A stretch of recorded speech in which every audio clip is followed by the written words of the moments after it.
ആത്മാർപ്പണമാണ് യഥാർത്ഥ പ്രാർത്ഥന. ഫിലിപ്പിയ ലേഖനം 4:1-9 വരെ. ധ്യാനത്തിനായിട്ട് 6-ാം വാക്യം. ഒന്നിനെക്കുറിച്ചും വിചാരപ്പെടരുത്, എല്ലാറ്റിലും പ്രാർത്ഥനയാലും അപേക്ഷയാലും നിങ്ങളുടെ ആവശ്യങ്ങൾ സ്തോത്രത്തോടുകൂടെ ദൈവത്തോട് അറിയിക്കുകയത്രേ വേണ്ടത്. പ്രാർത്ഥനയാണ് ലോകത്തിലെ ഏറ്റവും മഹത്തായ ശക്തി. നാം അത് ഉപയോഗപ്പെടുത്താത്തത് കഷ്ടമാണ്. വളരെ പ്രശസ്തനായൊരു മനഃശാസ്ത്രജ്ഞൻ ഈയിടെ പ്രസ്താവിച്ചതാണിത്. മനോരോഗികളെ സൗഖ്യമാക്കുകയും തകർന്ന വ്യക്തിത്വങ്ങളെ പുനഃസംഘടിപ്പിച്ച് സ്വസ്ഥമാക്കുകയും ചെയ്യുന്ന ഒരു ശാസ്ത്രജ്ഞനാണ് ഈ വസ്തുത പറയുന്നതെന്നുള്ളത് പ്രത്യേകം പ്രാധാന്യമർഹിക്കുന്നു. ദുർവാന്തരങ്ങളിലേക്ക് അകന്നകന്ന് പോയിക്കൊണ്ടിരുന്ന ശാസ്ത്രവും മതവും അന്യോന്യം അടുത്തു വരികയാണെന്നാണല്ലോ ഇത് സൂചിപ്പിക്കുന്നത്. ദുർബലനായ മനുഷ്യൻ്റെ ഊന്നുവടിയാണ് പ്രാർത്ഥന എന്ന് അടുത്ത സമയം വരെയും ആക്ഷേപിക്കപ്പെട്ടിരുന്നെങ്കിലും ഇന്ന് ശക്തനും അശക്തനും ഒരുപോലെ ഒഴിച്ചുകൂടാൻ പാടില്ലാത്ത ഒരു ഘടകമാണ് പ്രാർത്ഥന എന്ന് ശാസ്ത്രം തലകുലുക്കി സമ്മതിച്ചുകൊണ്ടിരിക്കുകയാണ്.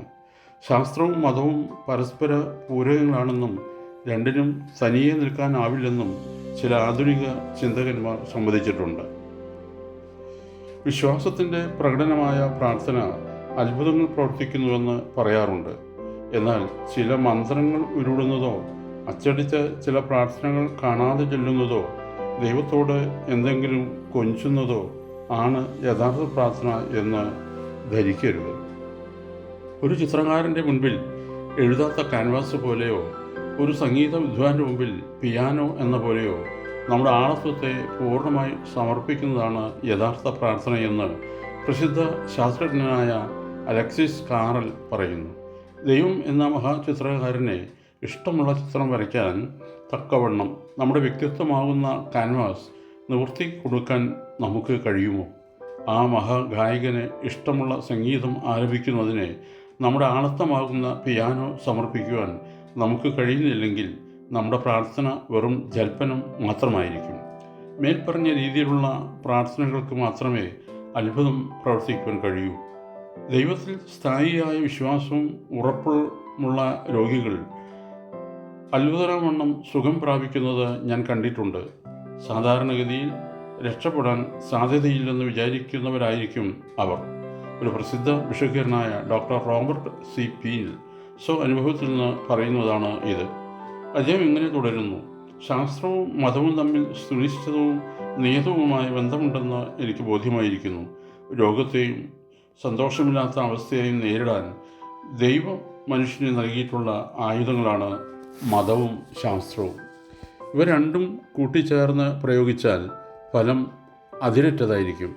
വെവ്വേറെ പ്രയോഗിക്കുകയാണെങ്കിൽ പരിമിതമായിരിക്കും ഫലം. സുപ്രസിദ്ധ സാമ്പത്തിക പ്രവർത്തകയും ആധ്യാത്മിക ചിന്തകയുമായ മ്യൂറിയൽ ലെസ്റ്റർ ഗാന്ധിജിയെപ്പോലുള്ള മഹാത്മാക്കളുടെ വിശ്വസ്ത സുഹൃത്തായിരുന്നു.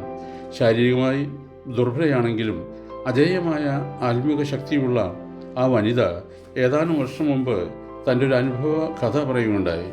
തൻ്റെ ജോലികളുടെ സമ്മർദ്ദം മൂലം അവർ ശാരീരികമായും മാനസികമായും തളർന്ന് തീരെ ക്ഷീണിതയായിരുന്നു. അവർണ്ണനീയമായ നൈരാശ്യവും കൊണ്ട് നിറഞ്ഞിരുന്ന ലെസ്റ്റർ തീർത്തും ദുർബലയായി തീർന്നു. ഒരു ദിവസം എവിടെയോ വായിച്ചു, ഒരു വൈക്കോൽ തുണ്ട് സമുദ്രത്തിലെ പ്രവാഹ ജലത്തിലിട്ടാൽ ജലം എങ്ങോട്ട് പോകുന്നുവോ ഒഴുകുന്ന ഇടത്തേക്ക് തന്നെ ആ വൈക്കോൽ തണ്ടിനെ ഒഴുക്കിക്കൊണ്ടുപോകും എന്ന്.